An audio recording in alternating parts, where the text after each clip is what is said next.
Monster Hunter Wilds is already breaking records and the game is not even out yet. And not just that, but the reviews for the game are already out and the consensus is that the game is phenomenal, although there are some big problems that we need to address. And yes, we're also going to be diving into that IGN review. I know a lot of people have been asking me about it, as it is turning into a big controversy on social media, so let's go over all of that. With that being said, hello everyone, my name is Dark Hero and let's get started. It's currently sitting at the #1 spot for the top 100 selling games on Steam, ranking above even free-to-play games like Marvel Rivals or Counter-Strike. And at this point, it's safe to say that Monster Hunter Wilds is currently poised to become one of the biggest games of 2025. And it may just end up being the biggest release of the year, barring of course GTA 6. And if you don't believe me, you can simply take a look at the numbers. Monster Hunter World, which released all the way back in 2018, had a peak player count on Steam of 335,000 players. Though it should be noted that the game released much later on Steam compared to consoles. I believe there was about an 8-month delay, so a lot of hunters simply play the game on console. That being said, the game has kept a very solid number of concurrent active players, always hovering between 50 to 80,000 players within a 24-hour period, which is honestly a lot better than a lot of games coming out to this day. Additionally, we have reports that Monster Hunter World has sold over 25 million units over the course of its release period, and that apparently this 7-year-old game has sold over 1 million copies in this last year alone, simply because of the hype for Monster Hunter Wilds. And of course, with the recent beta tests that we just recently had for Monster Hunter Wilds, we're able to track the number of players that at least tried it on Steam, with the highest number of concurrent players being approximately 465,000.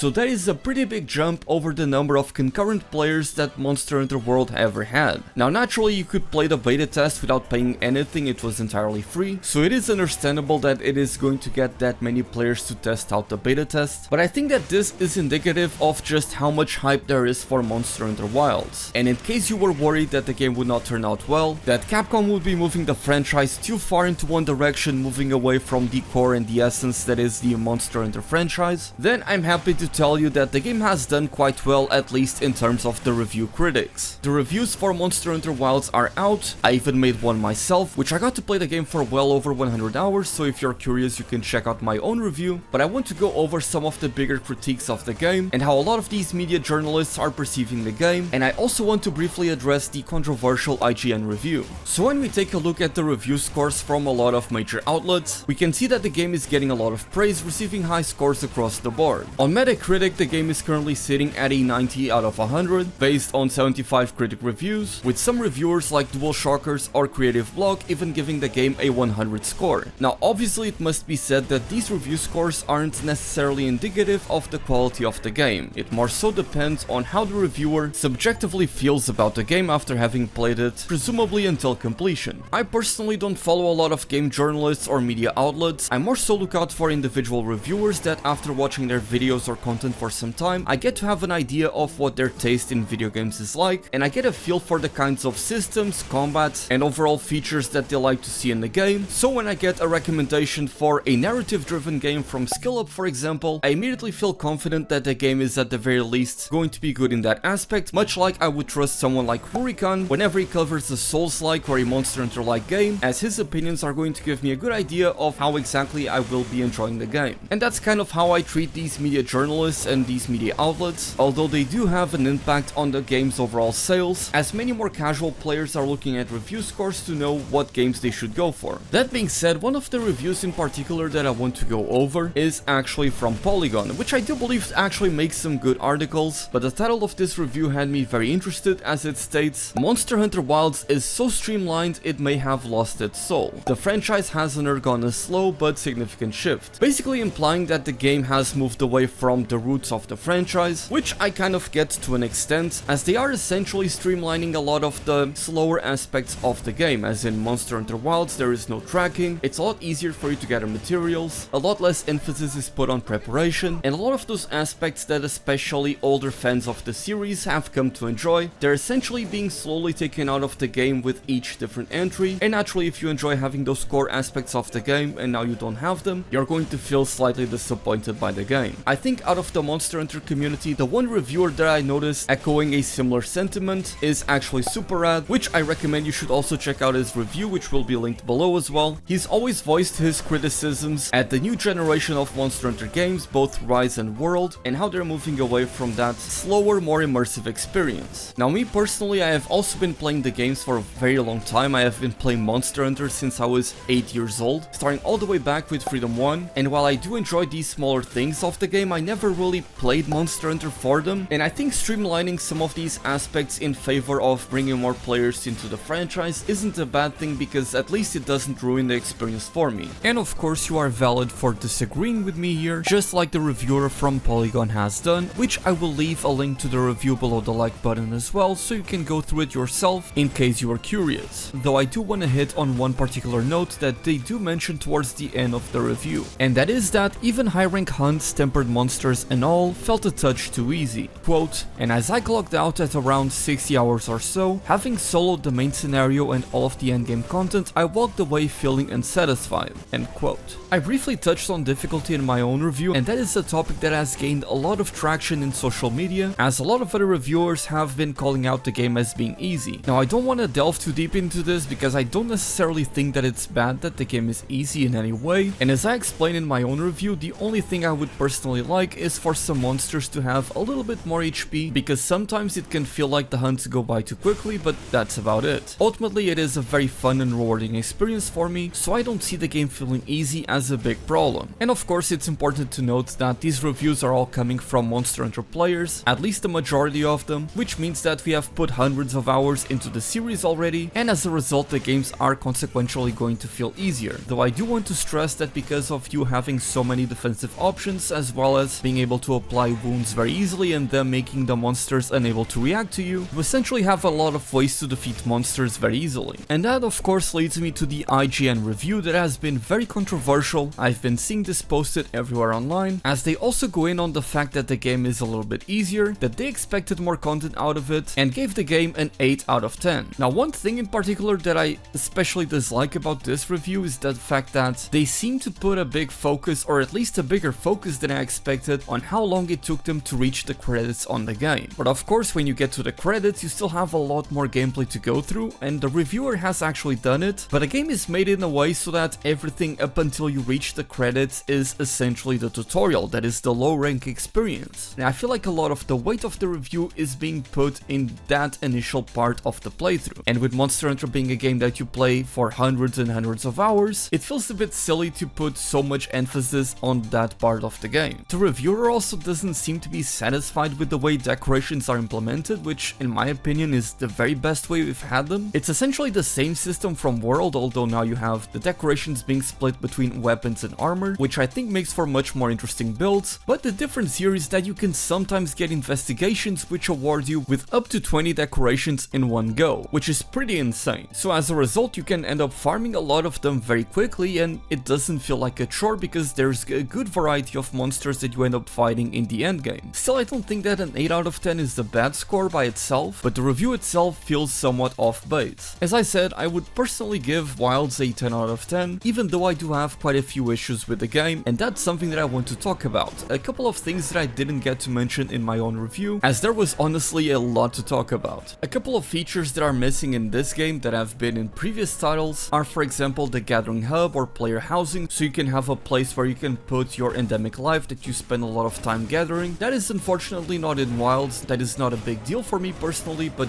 I know that that is a big deal for many players, so that can be disappointing. I already touched on the difficulty of the game, so I don't want to go over that again, but when it comes to performance, I also didn't mention it in my own review because for me personally the game ran fine. I have a good system, it's nothing amazing, I have a 4070 graphics card, and the game ran very smoothly all of the time, and I also don't have the adequate tools to properly measure how well the game runs at different settings and whatnot, and I'm not the right person to be talking about this. I would much rather direct you towards a lot more specialized channels that cover games performance specifically rather than me talking about it, so that's why I did not cover that. Something I should have mentioned in my review is that there are some questionable decisions made by Capcom when it comes to Wilds that I think a lot of the community is going to feel the same way that I do, which is just, why didn't you do this? Or why did you decide to do it this way? Like, there is a monster that you can only do it once, and there is no way to repeat it, and I don't know, it just felt a little bit disappointing. And when the game releases, I'm going to be doing SOS quests because I simply want to repeat that quest, and they're likely going to implement that and some some way later on in a future title update, but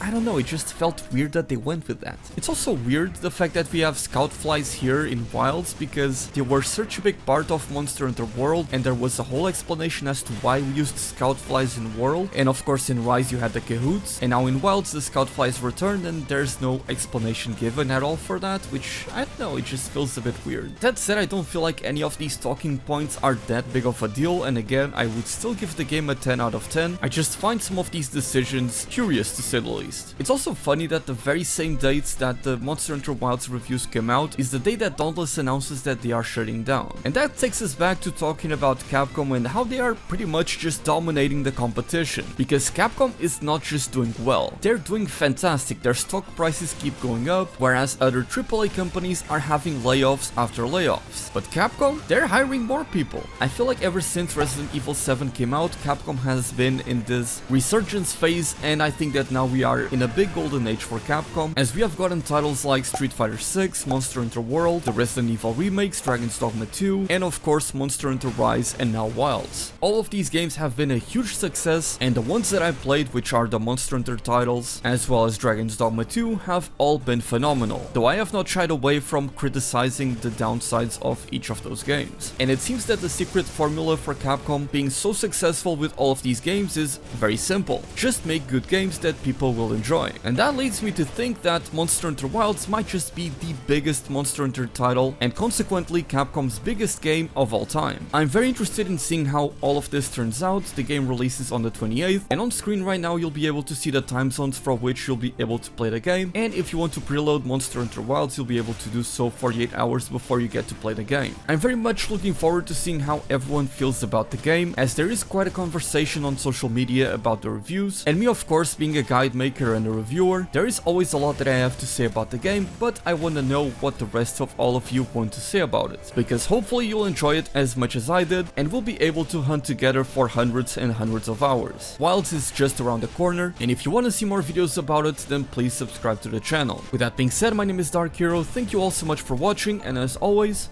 happy hunting!